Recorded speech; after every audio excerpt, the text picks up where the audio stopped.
This video will show you how to create a collection of beautiful buttons using Simple CSS. Here is what the CSS code looks like.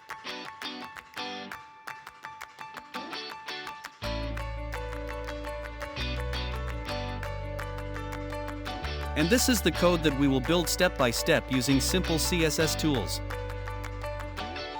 Let's get started. First, let's create CSS variables. The variable P will be responsible for controlling margins, padding, and font sizes.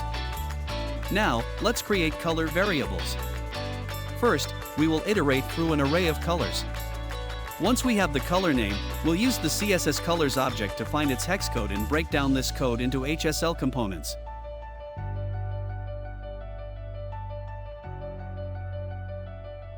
In the next step, we'll create two variants for each color, a regular version and a lighter version for hover and active pseudoclasses.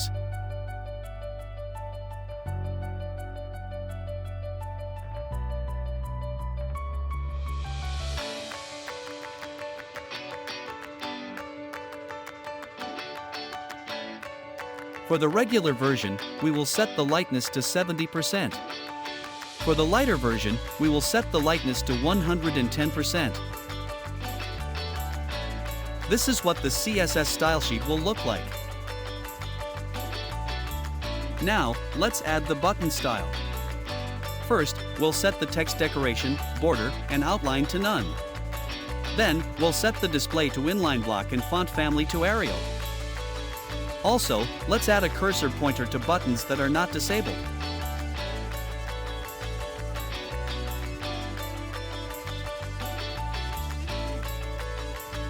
It's time to add the colors.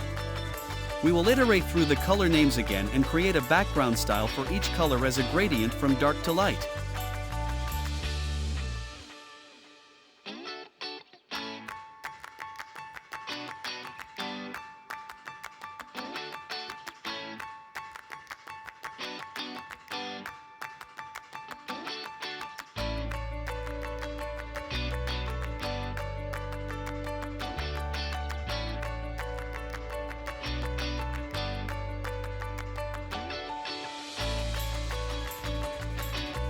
Now, let's add some decoration to our buttons.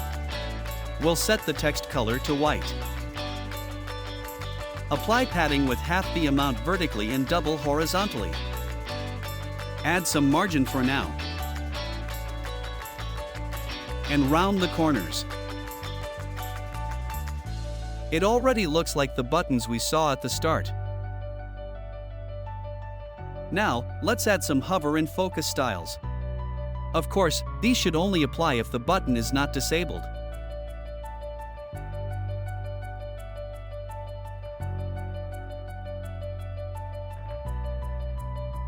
We will use a box shadow with a light color.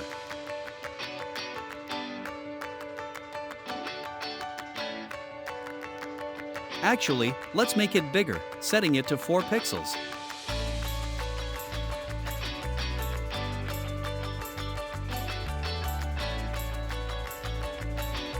Let's add active styles with a reversed linear gradient.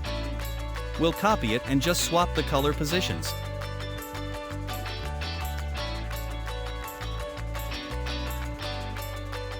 Here it is. Just replace the lighter lightness to 130% instead of 110%. And here we go. The project is done. Thank you for watching. I hope you found this video helpful. Please remember to like, subscribe, and leave a comment with your thoughts or questions. We appreciate your time and look forward to seeing you in the next video.